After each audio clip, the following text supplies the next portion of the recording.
Doubling down on Benghazi, the New York Times editorial board now defending the paper's controversial report that al-Qaeda had nothing at all to do with the terror attack and that an anti-Islamic video largely fueled the attack that took the lives of 4 Americans. In his own column, the Times editorial page editor, his name is Andrew Rosenthal, defiant, saying this, quote, "Those trying to claim al-Qaeda was involved were doing so for strictly political reasons." How about himself? Katie Pavlich is news editor for townhall.com, a Fox News contributor. Tara Dowdell is a Democratic strategist, founder of Tara Dowdell Group. Good to see you both, and Happy New Year's Eve. Thanks for being with us. Happy New Year's. Thank you. You know, Katie, Rosenthal really mocks the critics of his reporter's story, accusing them of being political. And then, in almost the same breath, Rosenthal himself goes on this sort of political tirade defense of Democrats. Does it strike you as not only hypocritical, but sort of a childish temper tantrum in print?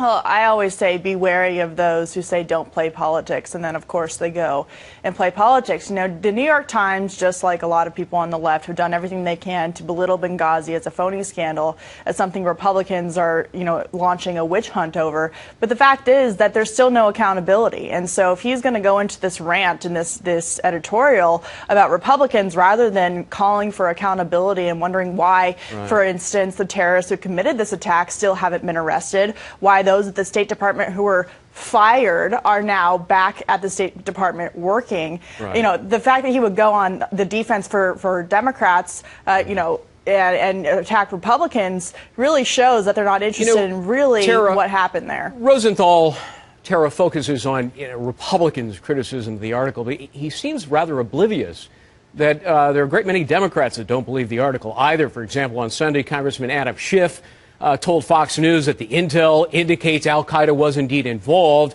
And in fact, you go back to the head of the Senate Intel Committee, Dianne Feinstein. She has classified regular briefings. Long ago, she said it was a terrorist attack linked to al-Qaeda. I'll put it up on the screen. Here's what she told Meet the Press.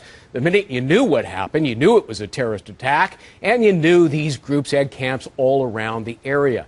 Isn't Rosenthal being really one-sided here?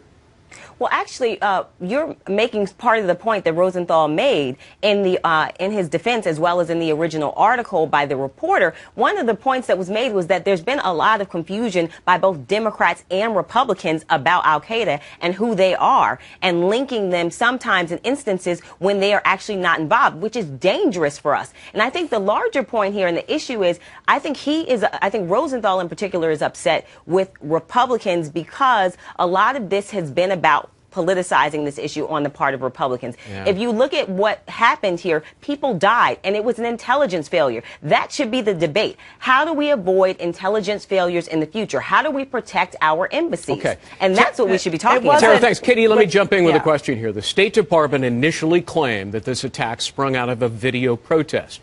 Then later, State admits there was no protest on the ground before the attack. Suddenly yesterday, spokeswoman Marie Harf comes out and speaks in defense of the Times story, which says a video protest was part of the attack. I mean, which is it? You can't be all three. It definitely can't be all three, and I would refer viewers back to the testimony from State Department's Gregory Hicks, who's State Department whistleblower, the man who was the last person to talk to Ambassador Chris Stevens before he was killed. He was in Libya at the time, and he reported nothing about the video back to Washington, D.C., and the only thing that he told Hillary Clinton and other leaders back at command was, we are under attack. This is a terrorist attack. This was a planned and coordinated attack with men on the ground pointing to, and giving orders. This wasn't about a video. This wasn't about a protest. This was about a planned attack. And let's not forget that this wasn't just something that happened on 9/11. Let's go back throughout the entire year of 2012 when the British ambassador had 2 assassination attempts. The consulate was bombed a couple of times. I mean, this was not something that should have been a surprise. It wasn't an intelligence failure. It was a failure on behalf of the State Department to have more security. 8 days after the attack, on 9/19 was the date, Matt Olson, top administration official, tells Congress for the first time, this is a terrorist attack, he says, indications al-Qaeda was directly involved. 15 days after the attack, Hillary Clinton finally draws a link to al-Qaeda. Next day, Leon Panetta admits, yeah, same thing, pre-planned terror attack. Pentagon knew within hours. Then you've got the two top intel members of Congress. They all agree, same thing. They say no evidence of a demonstration over a video.